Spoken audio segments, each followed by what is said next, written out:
Labadiena, Pulso eteryje rubrika Skaitau, aš Agnė Darasevičiūtė ir pakalbėkime šiandien apie Stasį Petrauską Bitlą. Tai vienas ryškiausių 20-ojo amžiaus antrosios pusės ir nepriklausomybės pradžios Panevėžio menininkų. Buvo savamokslis, kūrė neorenesansinius autoportretus, kultūrininkų ir artimųjų portretus, piešė, kūrė skulptūras, lyrikas, sentencijas ir net pamokslus kunigams. Nemažai svarbi jo kūrybos dalis, meistriški, ironijos kupini piešiniai, įvairūs jo darbai saugomi Lietuvos dailės muziejuje bei privačiose kolekcijose Lietuvoje ir užsienyje. Gegužės 4-ąją Panevėžio apskrities Gabrielės Petkiušaitės bitės viešosios bibliotekos 2-ojo aukšto erdvėse atidaryta nuolatinė Stasio Petrausko Bitlo galerija. Mano pašnekovas šiandieną jaunimo teatro aktorius, režisieriaus asistentas, Bitlo sūnus Lukas Petrauskas. Labas, Lukai. Sveiki, sveiki. Ką tik minėjome tėvo dieną, esi Stasio Petrausko Bitlo sūnus ir iš arti stebėjai jo kasdienybę. Koks tėtis jis buvo namuose ir kuo labiausiai skiriasi nuo visuomeniai žinomo menininko įvaizdžio? Toks sudėtingas klausimas iš karto, iš pirmo klausimo. Gerai, pabandykime atsakyti šitą klausimą. Aišku, turbūt viešai jis labiau žinomas kaip bohemos žmogus, kaip nesibaigiančių vakarėlių, naktinio gyvenimo žmogus, bet namie jis buvo geras tėvas. Jis nuolat stengdavosi pradžiuginti visus, nuolat kažkokias smulkias dovanėlės visiems darydavo. Visada norėjo sukurti kažkokį šventės efektą. Tarsi jis draugam kurdavo naktį tą šventės efektą, ar ne, o šeimoj tai vykdavo rytais, per pietus, vakarais. Su juo visada būdavo tas čia ir dabar jausmas, kad taip nebūna, kad jis, pavyzdžiui, sėdėtų ir jis būtų įlindęs savo mintyse, gyventų kažkur kitur gyvenimą. Jis visada buvo čia ir dabar. Tai tas čia ir dabar reiškia, kad jeigu mes esam dviese kambary, vadinasi, turi kažkas vykti. Vadinasi, mes turim kažkaip, mes turim švęst šiandieną. Ta prasme, ir, pavyzdžiui, sakykime, vakarienės, jos retai būdavo tokios buitinės vakarienės, kai susėdė ir kažkaip kiekviena vakarienė turėdavo būti kažkokia kitokia. Tarsi pavalgykim šiandien labai skaniai, nes rytoj galim nepavalgyti. Tarsi su tokia mintim. Aišku, kaip ir tikriausiai kiekvienoje šeimoje visko ten atsitikdavo. Aš tik tai dar čia kažkada neseniai pasakojau kitai žurnalistai ir iš tikrųjų prisiminiau, kad buvo toks nejaukumo momentas, kai man buvo kokių 14 metų, gal dar anksčiau, gal kokį 13, 12, ir kai tu pradedi puikiai suvokti, kad tavo tėvas yra visai kitoks negu visi kiti tėvai. Tarsi visi tėvai yra tokie tvarkingi, kažkokie laiko grafikai vienodi, kažkokie plaukų, žodžiu, šukuosena kažkokia labai aiški, labai tipinė, nuspėjamas elgesys. O mano tėvas, supratau, kad yra visiškai neprognozuojamas. Ta prasme, jis gali šauti tokį jokutį, kad bus ir gėda, ir nejauku kartu, ir biškutį kažkaip taip norėsis taip sulysti žemę, bet tai atidaro kitus žmonės tarsi. Visi kiti pasijaučia, čia galim šiek tiek atsipalaiduoti, šitas žmogus nėra kažkoks pavojingas, ar ne, ir čia gal buvo ta stiprioji pusė jo. Tai ir šeimoje irgi lygiai toks pat būdavo. Jis mėgdavo prisimti visą tą naštą tos, sakykime, atpalaidavimo, kad žmonės nesivaržytų prie jo, kad visi būtų savim, kad visi galėtų būti savim. Kad tarsi parodydavo, žiūrėk, aš galiu durnai pasielgti, kad tu jaustumės gerai. Ir kai pasielgia durnai, tas kitas atsipalaiduoja. Tarsi toks žaidimas. Tai gal nukrypau šiek tiek nuo temos, bet iš principo tai šventė kiekvieną dieną. O gal prisimeni momentą, kai supratai, ar kažkuris momentas labai aiškiai iliustravo, kad tėtis ne tik tavo tėtis, bet ir išskirtinė asmenybė Panevėžio kultūros istorijoje? Kalbant apie kultūros, gal kultūros ir apie tai, kad jis yra išskirtinė, gal čia yra biškutį du skirtingi dalykai, nes suvokti kultūros kontekstą jau reikia būti šiek tiek vyresniam. O pirmą kartą, kai aš suvokiau, kad mano tėvas yra visai kitoks, tai buvo darželyje. Mes dukom eilinį kartą, neėjom to pietų mėgelio ir auklėtoja sakė, aš tuoj iškviesiu tavo tėvelius. Jie, aišku, paskambino į namus, iškvietė tėvelį ir kito berniuko tėvelis atėjo labai tvarkingai apsirengęs, jis vos ne, tada kažkaip būdavo normalu ten duoti užpakalį viešai, čia nebuvo jokio kriminalo. Tai tas tėvelis davė ir su ranka, ir per užpakalį tą maiką, o mano tėvas atėjo ir pasakė, kad jeigu dar man skambinsit per pietus, aš ir nieko nebepasakė, paėmė mane už rankos ir nuėjom valgyti kažko labai skanaus, žodžiu, ir švęsti dieną. Tai aš supratau, kad čia kažkas nėra gerai, nes aš turėjau būti nubaustas, ar ne, o įvyko visiškai priešingas dalykas. O apie tą meno kontekstą, tai gal manau, kad gal pirmas toks, kai suvokiau, kad čia kažkas yra įdomaus, tai turbūt, kad kai buvo Aleksandravičiaus galerijoje pirmoji paroda jo, tada pirmą kartą kažkaip pamačiau tiek tų, aišku, pas jį atvažiuodavo žmonės, įvairiausi garsų žmonės, ten nuo iki, ta prasme, ten nuo banditų iki, ne prezidentų, sakykime, bet iki žymių politikų. Tai jau buvo aišku, kad kažkas yra, ta prasme, nuo pat vaikystės atvažiuoja mašina, sakykime, su 4 apsauginiais į kiemą, tau sunku patikėti, kad taip gali būti. Arba pamatai, kad ateina kokie 3 žmonės su sutanom ilgiausiam. Ten, aišku, kad tu jau suvoki, kad kažkas yra kitaip. Bet apie tą kontekstą Panevėžio gal labiausiai, man jau buvo 16 metų, aš jau kažkaip jau šiek tiek suvokiau tą visą aplinką, kurioje mes ten gyvenom. Tai vat tada gal jis man kaip menininkas pasirodė, ne vien kaip žmogus, kaip asmenybė, kuri moka visus kitus gerai palinksminti, bet ir kaip menininkas. Minėjai, kad šeimoje toks buvo linksmintojas ir neždavo atsakomybę už gerą savijautą, taip pat ir visiems tiem atvažiuojantiems nebereikalo. Yra kalbos, kad išnykdavo visi titulai, visos pareigos, visi tapdavo tikrai draugiški, paprasti, nepasipūtėliai ir galėjo tikrai būti savimi jūsų tėčio kompanijoje. Be jokios abejonės. Ir aišku, visi žinodavo, kur eina, nes visi būdavo atvesti kažkieno tai. Kažkokio kito žmogaus, sako, aš tai būtinai noriu supažindinti su vienu žmogum, einam pas jį. Tai taip atėjo praktiškai didžioji dalis turbūt žmonių į tėvo namus. Ir tada vyksta toks dalykas, tu arba pasiduodi ir žaidi pagal taisyklės tėvo, arba tau gali būti labai bloga. Ta prasme, iš karto gali būti pavartoti tokie posakiai ar juokai, ar kažkas, kas tave iš tikrųjų arba tu nusiginkluoji ir sakai, taip, juokibės. Nes jeigu tu nesijuoksi tuo metu, jeigu tu priimsi rimtai ir jeigu tu, būdavo kartais ir moteriškių tokių, kurios negalėdavo kažkaip perlipti per tą tokio aštraus juoko dozę, tada baigdavosi tragiškai, tad būdavo, kad ir išbėgdavo ir žodžiu su dideliam dramom.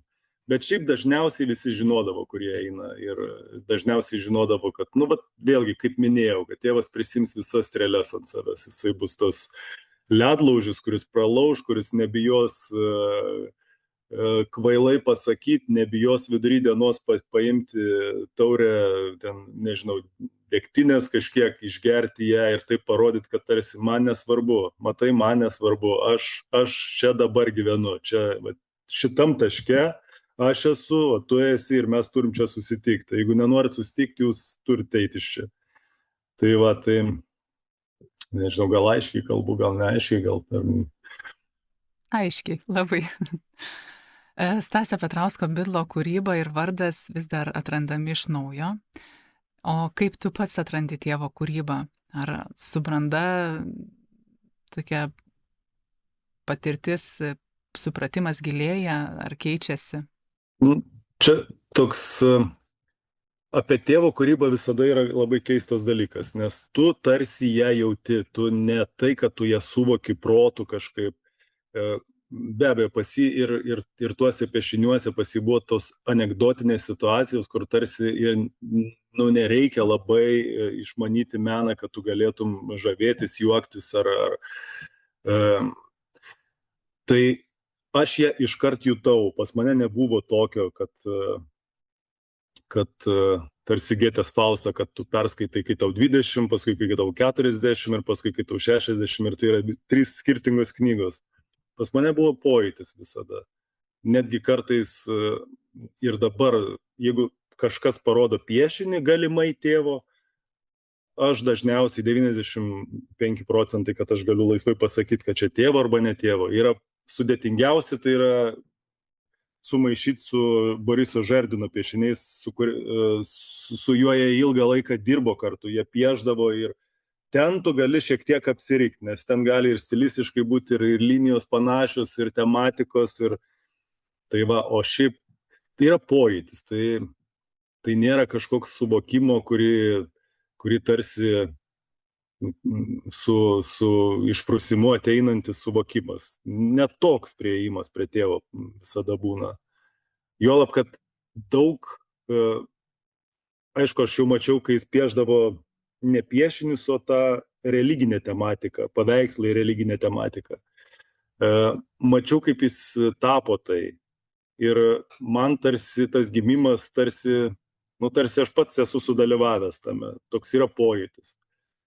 Tai va, tai jeigu taip trumpai, tai nėra išprotautas dalykas, tai yra jutiminiai dalykai kažkokie. Bidlas kūrė labai įvairiose sritise ir nuo tapybos ir grafikos iki bažnytinio meno jau minėto. Buvo tikrai labai savitas kūrėjas. Ir kuo jisai pats jautėsi? Menininku, amatininku, pasakotoju, gal tiesiog laisvu žmogumi? Ne, jis save laikė dailininku vis dėlto, jis buvo dailininkas. Jis buvo ne tautodailininkas, o buvo 100% dailininkas, jis save taip laikė. Tai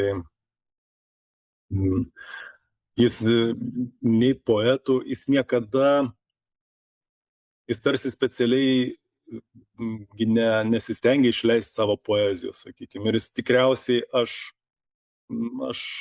netgi šiek tiek esu tikras, kad jis pyksta šiek tiek, kad mes paleidom tai į viešumą, nes tai vis tiek gal buvo daugiau skirta savo ieškojimam kažkokiem, o ne aš manau, kad nesijautė drąsiai. Jis gal jautėsi drąsiai su pamokslais, kur tikrai skaitydavo tiem kunigam ir pats esu gyvai matęs, kaip tai vyksta. Ir ten tikrai jis jautėsi drąsiai, nes, gerai, gal taip nesakysiu, bet, posilpniai tie pamokslai būna dažnu atveju, lai neužpyksta ant manęs tikinti žmonės, bet tai čia ne apie tikėjimą, čia apie pamokslą, kurį gali pasakyti kunigas. Tai ir jam tikrai to trūko, tos ir druskytės kartais, ir kažkokio pipiro. Tas žmogus turi vis tiek, tu turi iki jo daeiti, kažkaip dasibrauti iki jo. Ir jeigu tu druskos neuždėsi, tai bus eilinis pamokslas. O su biški druskytės gali atkreipti dėmesį žmogaus tiesiog. Kaip čia kunigėlis pasakė, ta prasme, kad tada pradedi kvestionuoti savo viduje ir taip tu išgirsti dalykus, kuriuos tau nori pasakyti. Tai va, o pasakotojas, jis buvo improvizatorius, jis niekada nežinodavo, koks bus kitas sakinys. Jis galėdavo dainuoti improvizuodamas. Tiesiog čia ir dabar imt, kurt, žiūrėti, kas vyksta aplinkui ir iš to padaryti aš nesakau, kad tai yra tiesiog, aišku, tai ir buvo elementas, ką matau, tą dainuoju, bet tuo pačiu, vat, tą pačią sekundę nupiešti puikiausią psichologinį paveikslą priešai sėdinčio žmogaus, kurį tu matai pirmą kartą, nu, žinokit, tai tikrai yra kažkas, tai nėra tik tai, nu, kažkoks, ir dėl to, vat, ką aš minėjau, dėl to ir jausdavo žmonės nepatogiai, nes atrodo, kad jis žinodavo kažkokius dalykus, jis charakterį perprasdavo. Ir tai va, tai čia su jo grojimu, bet iš esmės jis buvo dailininkas. Taigi naujoji meno erdvė bibliotekoje, galimybė tikrai visiems norintiems pažinti ar tęsti pažintį su išskirtine Panevėžio menininko kūryba. Ekspozicija bus atnaujinama kas pusmetį, atskleidžiant skirtingus autoriaus kūrybos etapus ir temas. Tai ar nepritrūksi darbų, Lukai? Ne, man atrodo, šitą mes galim kokiam 5-10 metų tikrai būti ramus ir tikrai nepritrūksim. O jeigu jau pritrūktumėm, tai tada galim ir skolintis. Ir tada, ne, aš jaučiuosi pakankamai drąsiai, piešinių mes tikrai turim. Tai tik ta erdvė nėra tokia didelė, kad ten mes taip išsišvaistytumėm labai greitai. Tai aš jaučiuosi pakankamai drąsiai.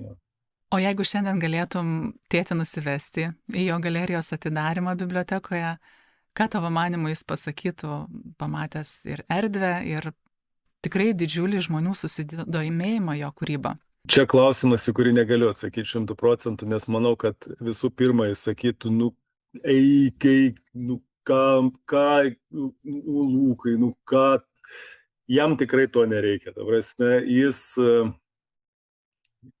manau, kad jis sakytų, kad tai nėra reikalinga, kad tai nėra tikslinga. Tu gali padaryti, nu, gal parodą galbūt, bet nes tokia galerija jau tarsi jau įrėmina jį kažkaip, jau įstato į Panevėžio veidą vėl. Ir nu, manau, kad jo kuklumas, tas nesusireikšminimas vis tiek nugalėtų ir sakytų, ne, šito tikrai nereikia. Ir tai toks pirmas, manau, būtų reikalas. O šiaip man estetiškai labai gražiai apipavydalinta vieta. Tai man patinka. Manau, kad patiktų ir jam, jeigu jisai nesipriešintų tik tai iš kuklumo. Ne šitos erdvės ir jum, bet labiausiai reikėjo visiems tiem žmonėm, kurie supo jį, kurie prisimena, kurie lankėsi, kurie girdėjo istorijų begalę ir menas tikrai vertas tos galerijos. Tai mūsų širdis taip pat džiaugiasi, kad atidarėme ją. Aš absoliučiai sutinku, nes dabar, kai kas nors važiuoja į Panevėžį, galiu drąsiai pasakyti, nueikit ten ir jūs pamatysit kažkokiu darbų. Tai čia yra fantastika, kad gali pakviesti žmonės ten nueiti. Kad ne vien tik skulptūrą pamatyti, bet ir kažkiek tai darbų išvysti. Ačiū labai jums. Jūsų tėčio kūryboje labai daug portretų. Ar yra žmogus, kurį jis visada norėjo nutapyti, bet taip ir nespėjo? O gal kaip tik buvo portretas, kuriuo pats labai didžiavosi? Ir buvo toks, jo, niekam neduosiu. Labai įdomus klausimas, bet gal taip 100% atsakyti negalėčiau. Aš tik tai galėčiau atsakyti, ko mes labai gailimės, kad neturim portretų, tai yra brolio Mato. Nes mes kaip ir visi turim portretus, o jis vienintelis ir neturi, nes, nu, aišku, jis visada sakydavo, taigi spėsim dar, nu, kam čia spausti, spėsim, visada spėsim, tai aišku ir nesuspėjom, bet tai čia toksai gal būtų, ko mums labiausiai gaila, kad mes neturim. O kas jam pačiam būtų įdomu? Aišku, jis mėgdavo labai vertinti savo darbus, mėgdavo vertinti kritiškai savo darbus. Dažniausiai tai, aišku, suplėšydavo arba kažkaip tai jis galėdavo, pavyzdžiui, ateiti pas kažką po kokį 20 metų, pamatyti kabantį darbą ir sakyti, nu ne, šito tai tikrai nebus ir suplėšti, pavyzdžiui, darbą. Nu, paveikslą. Jam tai buvo visai normalu, nes jisai pamatydavo gal kažkaip techniškai netaip išpildytas ar kažką ir jam viskas būdavo. Kad jis didžiuotųsi kažkaip labai savo darbu. Čia toks priešingas variantas, tai nežinau. Nežinau, ar galėčiau pasakyti, ar galėčiau išskirti kažką tai. Gal tik yra darbas, kuris iš tikrųjų būtų ir šiaip įdomus.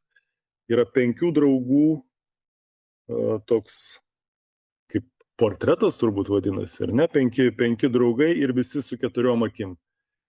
Visi panevėžiečiai. Tai apie tą darbą esu girdėjęs, kad kažkaip tai jam visai jisai patiko. O daugiau sunku pasakyti. Sakau, jis mėgdavo save kritikuoti, o ne girt ir kažkaip prisirišti. Čia gal jo tokia būdas toks. O kokį didžiausią mitą arba klaidingą įsivaizdavimą apie Stasį Petrauską Bidlą norėtum paneigti šiandien, kalbėdamas apie jo arba asmenybę, arba kūrybą, pasirink pats? Kažkokio vieno tai tikrai nėra, nes esu girdėjęs tokių įdomių istorijų, kad net sunku įsivaizduoti. Aš iš jo paties irgi esu girdėjęs daug tokių istorijų, kur tu net protų suvai, kad taip tikrai negali būti ir tiesiog jas palieki kaip čia yra dar viena istorija.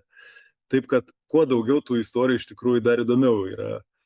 Ir netgi buvo idėja, kad reikia rašytis tas istorijas, būtent tas tokias smegenims jau nebeišnešamas istorijas, kur tos aplinkybės tokios būna keistos, taip viskas susukta ir, aišku, vyresni tie tėvo amžiaus draugai mėgsta tokių istorijų papasakoti, tai negali netikėti, galbūt taip ir buvo kažkas tokio, bet žinot, visada apauga kažkokiom labai, kad patogiau būtų pasakot, kad nereikėtų daugiau kažkokių aplinkybių dėti, taip sudedi ir padarai tokį ekstraktą, tas ekstraktas gaunasi visiškai nebeįtikėtinas, bet visiems labai gerai susiklauso. Tai aš dėl to kažkaip esu ramus, man patinka, jis mėgdavo fantazuoti, jis mėgdavo tikrai kurti daug dalykų, tai aš nematau reikalo tą kažkaip tai dabar imti ir griauti. Mes su mama esam ir su broliu susitaikę, tai yra realybė. Tai nėra ją keist kažkaip dėl savęs, ar kad čia mums nepatogu kažkas. Nemanau, kad tai būtų teisinga. O jeigu žmonės mėgsta taip linksmintis ir prisiminti dalykus, tai aš tik už. Sako, kol žmonės kalba, tol gyvas, ar ne? Iš esmės taip. Ir ypač tėvo pati pagrindinė jėga ir buvo jo asmenybė. Ta prasme, jo sugebėjimas bendrauti, jo ta charizma, tai ir labai sunku kartais, jeigu reikia labai trumpai pasakyti, kas buvo tėvas, aišku, visada sakai, kad dailininkas. Ir visiems tarsi aišku, dailininkas ir bohema iš Panevėžio. Tas bohema šiais laikais žmonės nebesupranta. Ta bohema yra visai kas kita negu čia dabar. Tai labai sunku išaiškinti, kas tai buvo ir kuo jis traukė žmonės. Tai kuo daugiau pasakojo, kol dar yra gyvų žmonių, kurie dar prisimena tai aišku, juos kažkaip reikėtų visus taip, išmedžiot, kaip sakyti, tas visas istorijas rašyti kažkaip. Bet tai taip. Yra įkurtas Stasio Petrausko atminimo įamžinimo labdaros ir paramos fondas. Keletas fondo tikslų jau įgyvendinti. Tai ir internetinė svetainė sukurta, ir skulptūra yra skulptoriaus Rimo Idzelio bičiulio sukurta. Ir paroda buvo suorganizuota, dabar netgi ir galerija turi savo. Ką dar galvotum artimiausiu metu arba tiesiog svajonę, kurią norėtum paleisti, kad jinai kažkaip tai įvyktų, įsigyvendintų, nes galerijos atidarimo dieną minėjai apie dokumentinio filmo idėjas, galbūt kažkas tai pasiūlytų, prisimintų, akcentuotų. Tai ką dar norėtum paleisti, kad gimtų, atsirastų atminimui? Jeigu taip pradėti nuo fondo paties, aišku, mes fondą sukūrėm po tėvo mirties, kai Rimas Idzelis jau sakė, kad aš pastatysiu tėvui paminklą ir kai visi žmonės pradėjo nešti vokelius ir kišti kišenes, o motina, Roma tuo metu dirbo FNTT, sako, žmonės, jūs nesuprantat, aš negaliu iš jūsų imti vokų ir visi, kaip čia, tai kaip tau duotos pinigus? Tai tada mes skubiai per vieną dieną gal įkūrėm tą fondą, kad tiesiog žmonės galėtų laisvai tuos pinigus pervedinėti. Ir, aišku, įvyko tas pagrindinis mūsų tikslas, kam mes į tą fondą įkūrinėm, bet paskui tas fondas liko kaip gera alternatyva kartais žmonėm, kurie nori aukoti tiesiog. Ir dėl to tas fondas yra gyvas iki šiol, mama jį ten tvarko, ten ataskaitos visokios ir ten visa kita. Ir tai čia apie fondą, jeigu kalbant. O jeigu kalbant apie tą svajonę, kuri ateityje dar tokia kaip ir neįgyvendinta. Be to dar, čia jau kažkada minėjau per parodos atidarimą, bet jau ateina tas laikas, kada reikia rimtai užsimti restauraciją darbų. Tai irgi kainuoja pinigus ir tai čia tas fondas irgi gali mums pasitarnauti tuo klausimu. O apie tą svajonę, tai, aišku, tas filmas turbūt. Filmas, kuris, aš jį įvardinu kaip dokumentinį filmą. Mano pirma idėja buvo dokumentinis filmas. Filmuota medžiaga, pokalbiai su draugais galbūt, bet žinot, visada tokiam dalykui reikia labai reikalinga idėja, labai stipri idėja, kurią tu iš vieno sakinio tau kažkas pasakytų, tu sakytum taip, viskas, taip ir darom.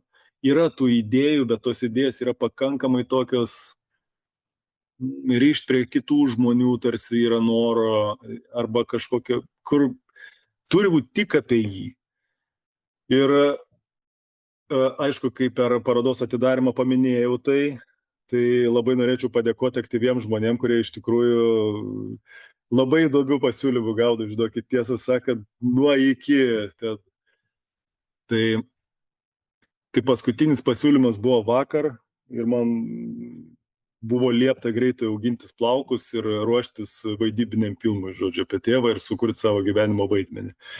Tai iš tikrųjų idėjų yra įvairių, nesinori daryti bet ko ir kol nebus kažkokio tai labai įdomaus, kažkokio kampo labai įdomaus, tol nesinori spausti nieko, viskas turi savo laiku organiškai ateiti. Esu girdėjus ne vieno kultūrinio renginio metu, kad esi kuo toliau, tuo labiau panašesnis į tėtį. Tai gal ta paskutinė idėja labai tinkanti. Tai ačiū tau už pokalbį, kad tikrai asmeniškais dalykais pasidalinai, prisiminimais. Ačiū, Lukai. Tai ačiū Jums labai, kad kviečiate, ačiū, kad domitės ir labai malonu, kad Panevėžio Stasys grįžta į Panevėžį. Taigi primenu, kad šiandieną kalbinau jaunimo teatro aktorių, režisieriaus asistentą Stasio Petrausko Bitlo sūnų Luką Petrauską. Jaukių visiems skaitimų.